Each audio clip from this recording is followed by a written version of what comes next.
Hey guys, it's Hobbs here.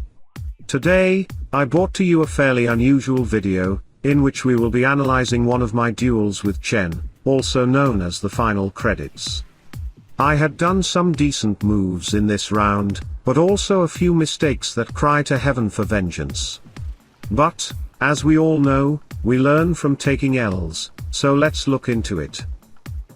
Our first mistake appears the moment the gun timer ticks down. I straight up lose the vertical fight, and end up above of him at low speed, which is never ideal.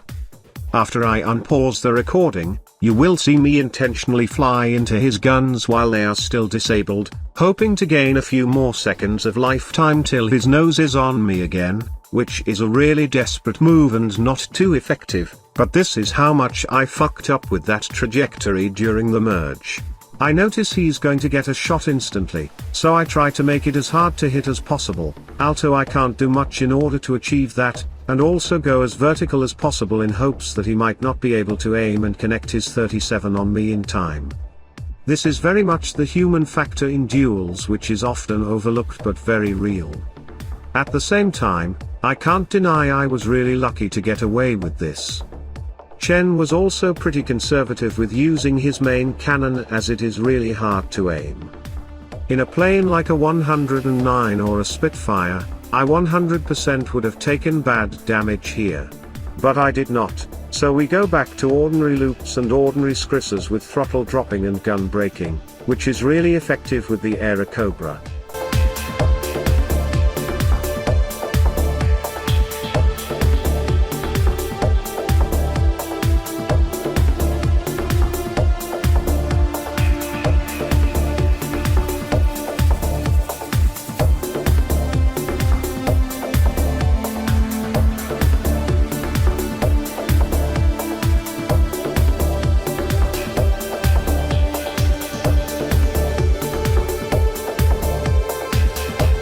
A mix of needless aggression and misjudged trajectories set my opponent up for a firing solution, which again, does nothing.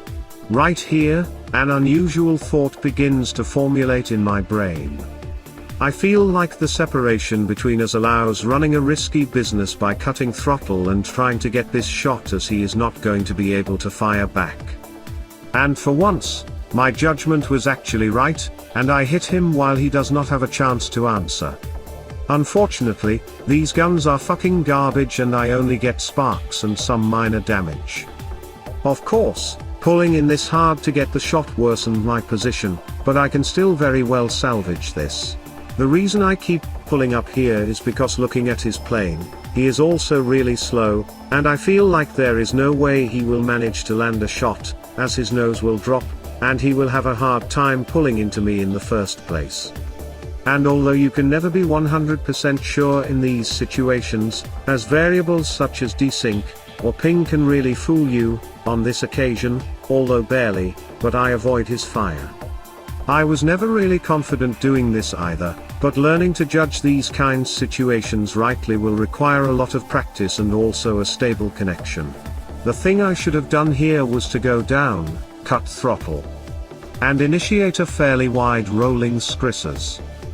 That would have allowed me to maintain an even keel even if at this point, my position was disadvantageous. Also keep in mind that the P39 guns are not the best, so unless he hits me with the 37, I can probably even survive a couple of shots, which would give me even more room to equalize. I might also be able to force a downward spiral where I am pretty comfortable, but that's just personal preference. A rudder switch arguably seems like a move to make here, too, but since Chen is a tad bit faster than me, it highly likely would have resulted in me dying.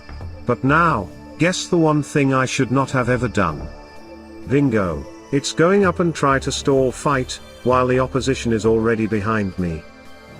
Oh my god, bro. Oh, hell no, man, what the fuck? And as you can see, this is exactly what I did. This is probably the stupidest mistake one can make in arcade duels, yet I keep this horrible trait up.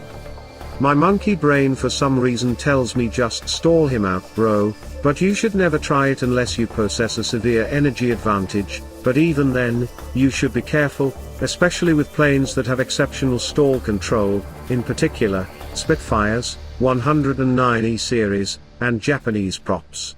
Okay, that's it for this video. I plan to make more of these, so please write down your thoughts in the comments. I also want to thank Chen for his immense help with making me understand mistakes such as this. And also props to Danny for helping me discover the perfect background music for this video.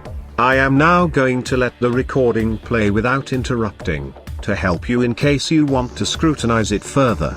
Thanks for watching, fellas, take care, and I will see you in the next video, which might be coming really soon.